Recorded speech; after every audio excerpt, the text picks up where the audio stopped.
City India news, महाराष्ट्रातील लोकप्रिय news channel.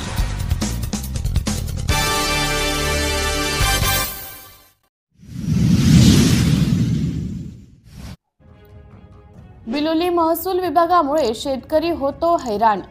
Biloli तालुक्यातील बामणी गावाचे शेतकरी सिद्धप्पा शिवराम पाटील बिलोली तहसील मधील संबंधित अधिकारी अरेरावीची भाषा वापरत आहे। तसेच कागदपत्र, राजकीय दबाव बघून संबंधित शेतकऱ्यांना त्रास देणे बिलोली तहसील कार्यालयाचं काम चालू आहे, असे तक्रार सिद्धप्पा पाटील बामणी यांनी विभागीय आयुक्त महसूल कार्यालय छत्रपती संभाजीनगर यांच्याकडे केले आहे।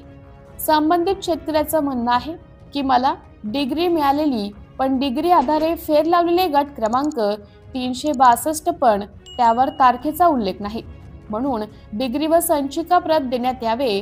वरील माझी मागणी पूर्ण न झाल्यास मी येत्या दिनांक 5 जुलै 2025 रोजी उपजिल्हाधिकारी कार्यालय बिलोली समोर सरपंच जमा करून सरण रचून त्या सरणावर आमरण उपोषण करण्यात येईल, असा इशारा सिद्धप्पा पाटील यांनी महसूल विभागाला दिला आहे।